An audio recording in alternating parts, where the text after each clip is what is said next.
Welcome to Muffin Talk.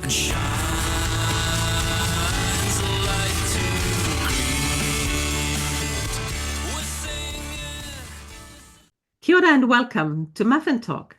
This program is brought to you by the initiative Titipounamu, Study and Joy. My guest today is Dr. Joe Grayland. Kia ora, Dr. Joe. Father Joe, a warm welcome and haere mai to Muffin Talk. Kia ora koutou. Thank you very much. Dr. Joe Grayland is an assistant lecturer in the Department of Liturgy at the University of Wuerzburg in Germany. He has also been a priest of the Catholic Diocese of Palmerston North in New Zealand for more than 30 years. While in Palmerston North, he wrote a column called Pastor's Desk, Liturgical Formation and Celebration. Father Joe, you have been very active in promoting more engagement in liturgy. Recently, you have written articles for Cath News, where you have criticized the fact that Catholic churches in Aotearoa, New Zealand, had to integrate a lament into their service to apologize for the abuse that was committed in Catholic churches and schools. How come that you tuned in from your current position in Germany for this matter? Well, Beata, I was reading Cath News, which now is finishing, and so I've read that every week for the last, I don't know how many years, 10, 15 years.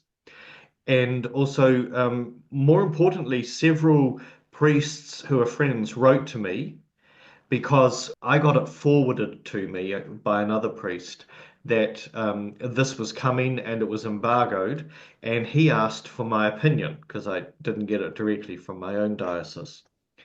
So I wrote back and said, this is terrible, and I wanted to write something then and there, but then I read it's embargoed, so I thought I better be a good boy and not say anything beforehand.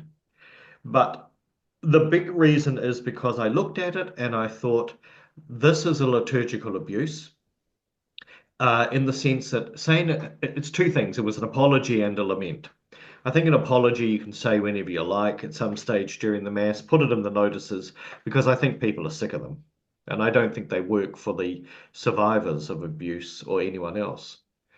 The second thing was the lament. What annoyed me about the lament is that the people who had put it together obviously didn't understand what a biblical lament, penitential lament, is all about, and that it has no place in the Mass. It destroys the liturgy of the word because it replaces the homily, and it takes the focus of the Sunday readings away from what's intended in the lectionary to this lament.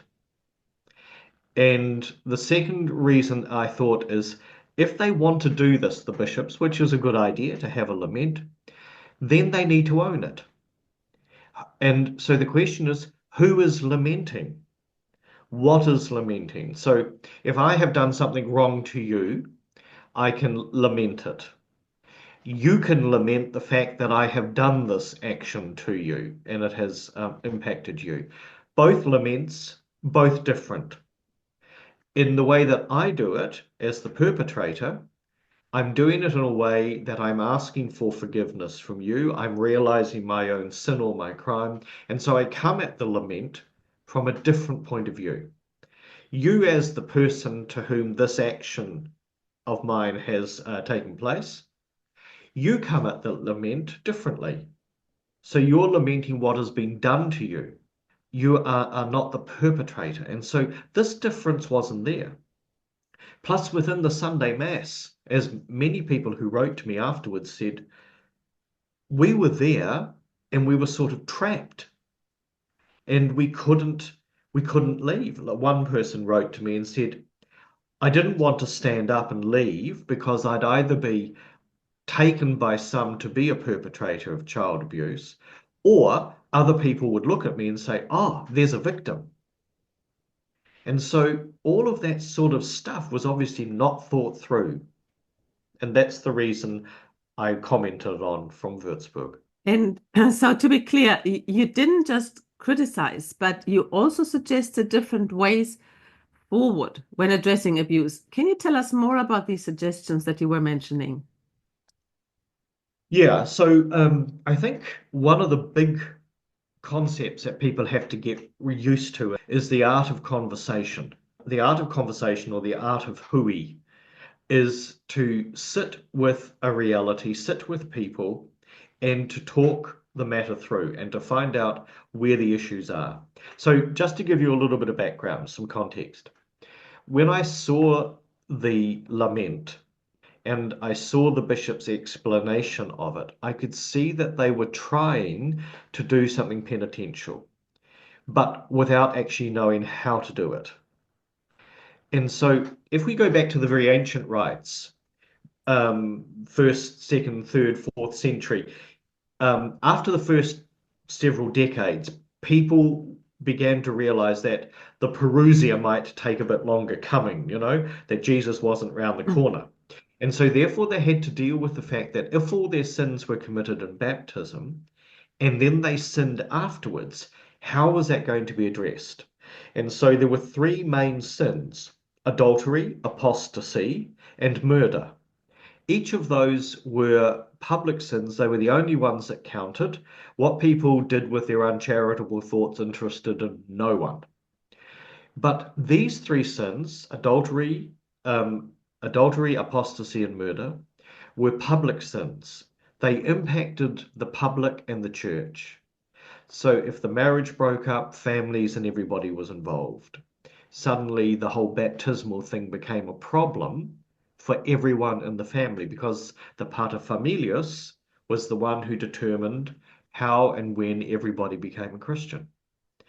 Murder destroys the fabric of the local urban or village society. You can't trust anyone. And again, it's somebody you know and possibly even a relative. And then apostasy comes along when you have people saying they believe in Christ, getting baptized, and then a pogrom comes along or a threat comes along and they say, no, I'm out to save my own skin. All of that sort of stuff. So, what happens then is that they develop a way of looking at how do we heal this? In North Africa, in the very earliest centuries of the church, we had the white martyrs and the black and the red martyrs. The red martyrs are those who had given their blood. The white martyrs were those who had been imprisoned and tortured, but then were released. And so the question became, what do we do with the people who apostatized?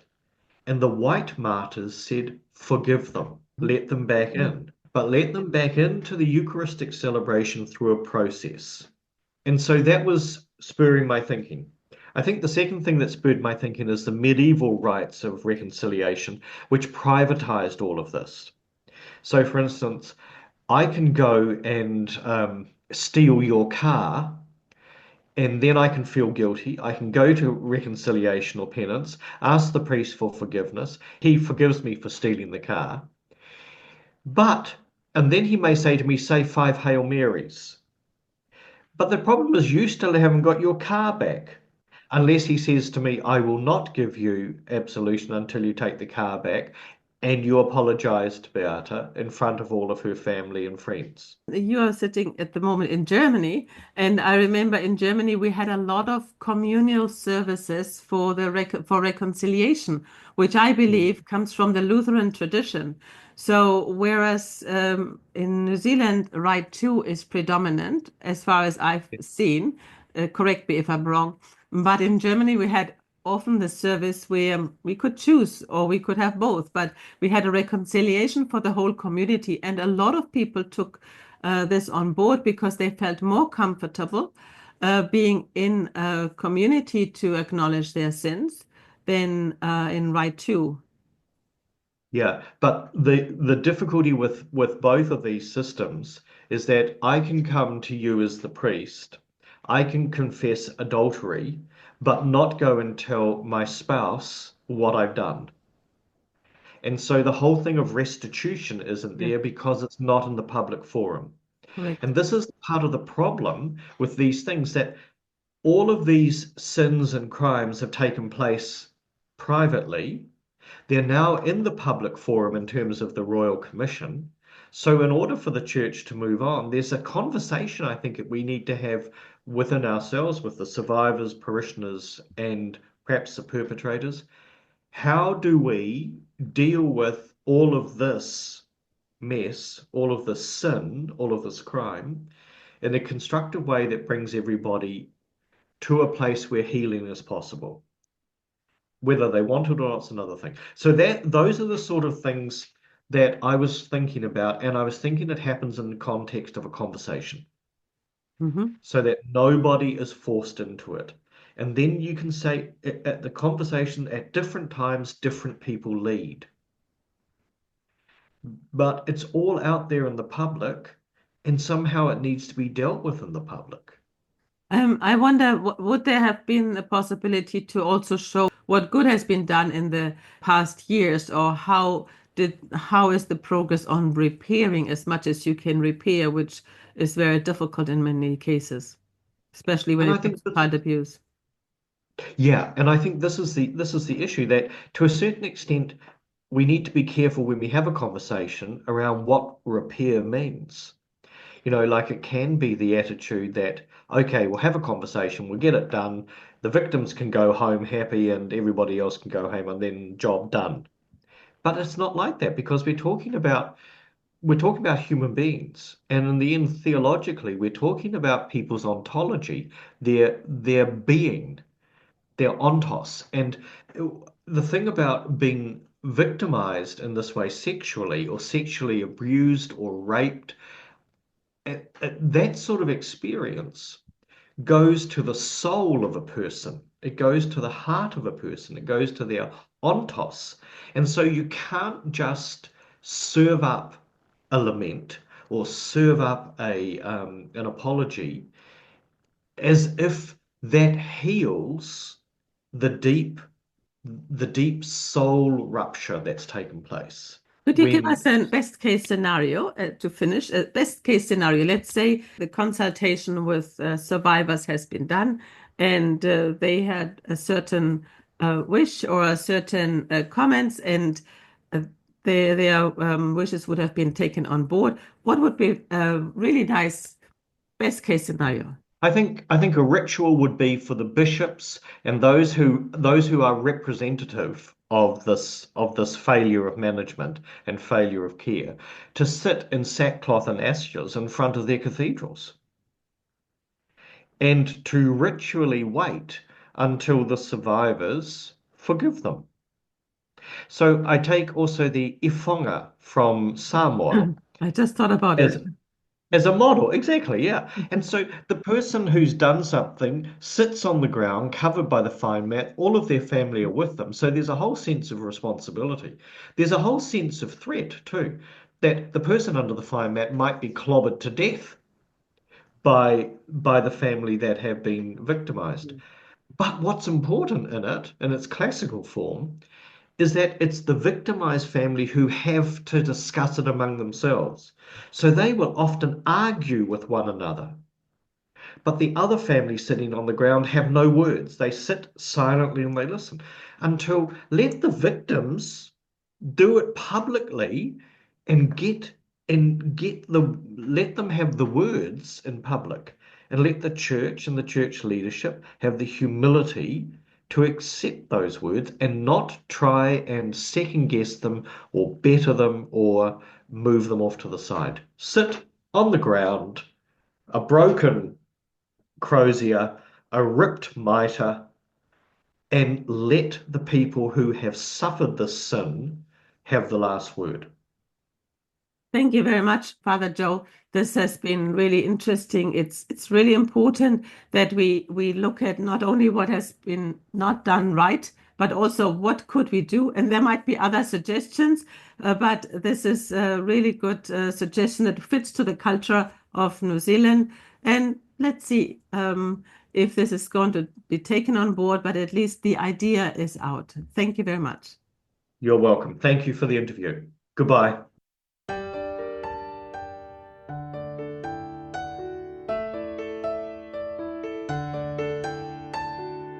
Out there, heroic peace is calling. In the bonds of love we meet. For the world a new day dawning, and shines a light to greet. We're singing, this is the day when the hope was calling. This is the day when the light